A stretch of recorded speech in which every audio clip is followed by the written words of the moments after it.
올해 사실 오클러가 550%가 좀 올랐습니다. 네. 고평가에 관련된 보고서가 좀 나오면서 일시적인 조정이 좀 빌미가 됐고요. 네.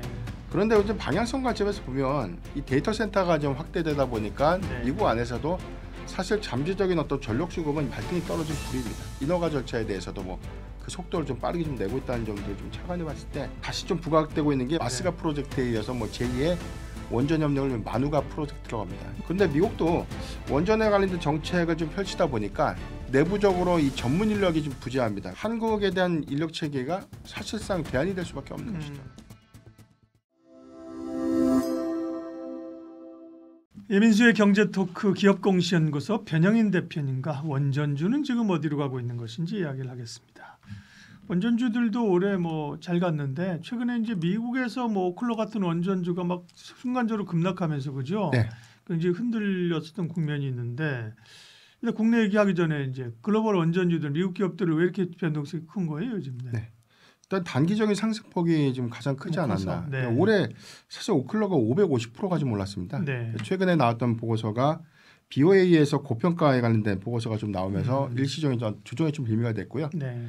캐시우드가 원전주에 대해서 뭐 차익 실현했다 이런 소식들 때문에 전체적으로 이 투심이 좀 위축됐는데 이 영향이 이제 국내 이 원전 섹터의 이제 동조 수급으로 좀 이어지면서 네. 뭐 두산 에너빌리티라든가 뭐 대형주 중심의 좀 하락이 좀 나왔는데 이게 연속적으로 좀 많이 빠지진 않았습니다. 그러니까 미국 증시의 조정 대비해서는 수급적으로 영향은 좀 받았지만 소폭 좀 하회하는 그런 정도에 대한 수준이고요.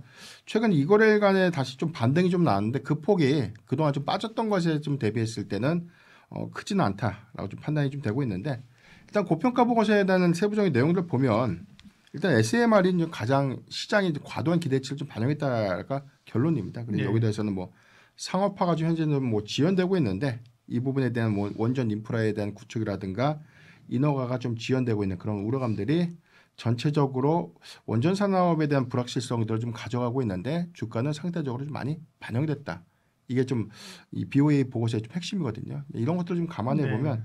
사실 우리가 뭐 AI라든가 뭐 그런 산업에 대한 어떤 리포트들도 과거에 고평가, 거품론 그렇죠. 이런 것들도 뭐 제차 좀 부각된 것들 머금고 보면 가는 거죠. 네. 네. 그런데 이제 방향성 관점에서 보면 이 데이터 센터가 좀 확대되다 보니까 네. 미국 안에서도 사실 잠재적인 어떤 전력 수급은 이제 발등이 떨어진 불입니다. 그렇기 때문에 뭐 트럼프 대통령이 원전 정책에 관련된 행정서명을 좀 했고요. 최근에 뭐 인허가 절차에 대해서도 뭐 그 속도를 좀 빠르게 좀 내고 있다는 점들을 좀 착안해 봤을 때 일단 이런 우려감들은 시작 전에 너무 과도하게 좀 고춧가루 좀 뿌리는 셈이 아닌가 네. 보고 있습니다. 많이 올랐죠 사실 그동안 많이 올랐고요. 미국은 뭐 원전주뿐만 아니라 뭐 그 최근에 올랐던 것 양자컴도 그렇고요, 그죠? 네. 변동성 되게 크게 나오고 있죠. 차익 실현의 욕구가 이제 컸었던 거고요.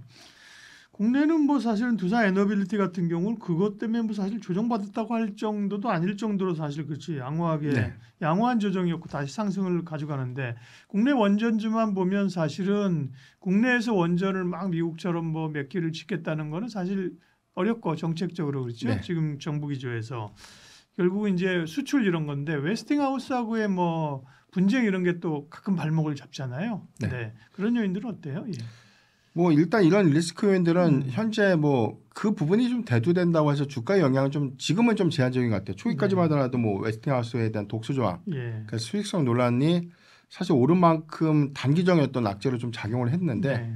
세부적으로 보면 일단 이 웨스팅하우스에 대한 전반적인 어떤 이 공급망이 국내 기업을 위주로 좀 가고 있고 2차 뭐 벤더의 경우에도 이게 뿌려지는 낙수 효과들을 좀 고려했을 때 웨스팅하우스가 모두 다 이익을 좀 가져가는 구조가 아니다. 그러니까 이 부분에 대한 해석에 대한 참 차이가 좀 있겠고요.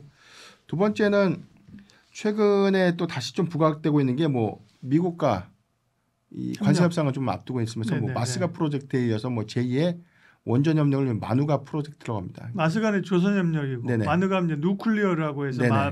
마누가예요? 네네. 네네. 그래서 지금 마누가 프로젝트라고 네. 하는 이제 원전 협력이 이번 이 에이펙 정상회담에서도 충분히 좀 다뤄지지 않을까라는 기대감들이 좀 반영되면서 네.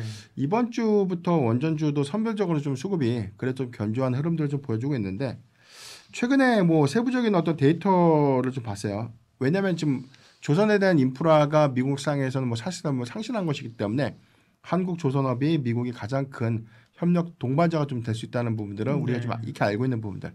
그런데 미국도 원전에 관련된 정책을 좀 펼치다 보니까 내부적으로 이 전문 인력이 좀 부재합니다. 그래서 지금 산업보고서에 대한 내용들을 보면 미국의 원전 건설 전문 인력이 9,000명밖에 안 됩니다. 네. 근데 프로젝트 한 기당 7,000명 정도에 대한 인력이 좀 필요하기 때문에 한국에 대한 인력 체계가 사실상 대안이 될 수밖에 없는 것이죠. 예. 그래서 이제 건설 같은 거는 이제 우리 네, 건설업체 잘 알잖아요. 현대건설, 네네. 뭐 수주수도 있었고요, 그죠? 현지 건설은 네. 그렇죠. 예. 여기서 말하는 뭐 전문 인력이라는 게 뭐 네. 건설만 하는 그런 인력들을 이야기하는 것보다 이제 설계 같은 설계, 개통기 엔지니어 관련 이런 거. 그렇죠. 네.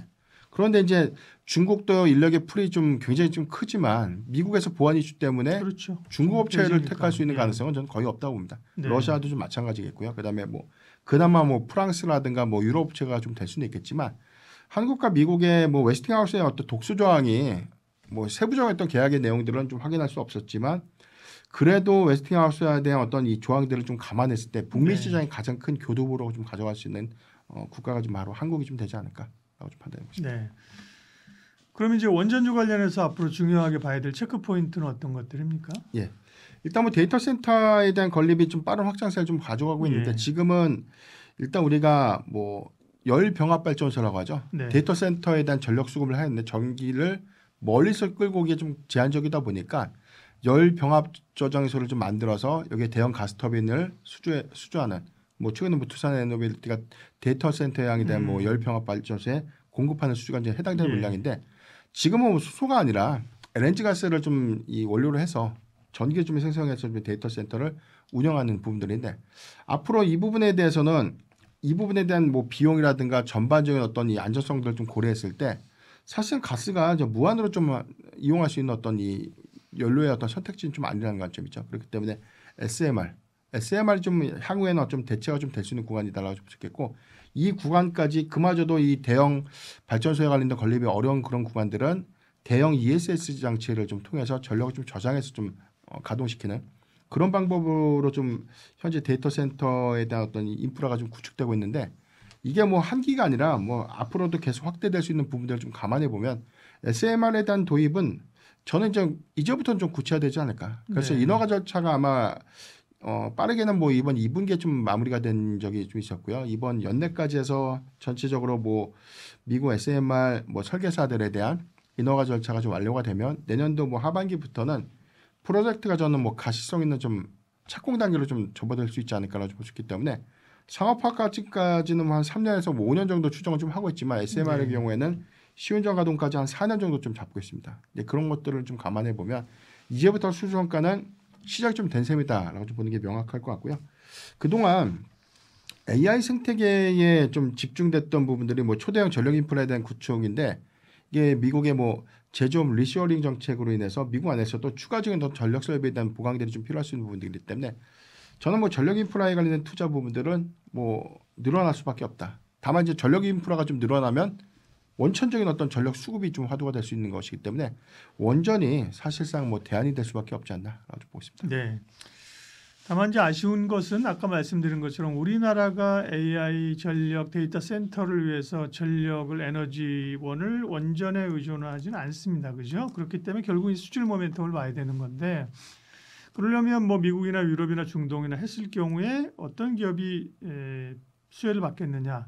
우리가 그 원전 설계하면 주로 한수원에서 받잖아요. 그죠? 네네. 그럼 이제 한수원 계열의 뭐 한국 기술, KPS 산업 이런 것들이 있는데 그런 것들은 사실 탄력이 좀 약하고 그죠. 결국은 이제 말씀하신 미국의 원전을 건설하면서 그에 들어가는 이제 우리 설비나 그죠. 네네. 설비나 뭐 기기, 주기기 네네. 그죠. 이런 것들을 납품을 해야 되는데 그런 업체가 조금 제한적이지 않나 싶기는 해요. 국내 기업이 그죠. 네. 네. 원전주 가운데는 어떤 기업을 봐야 됩니까? 국내에.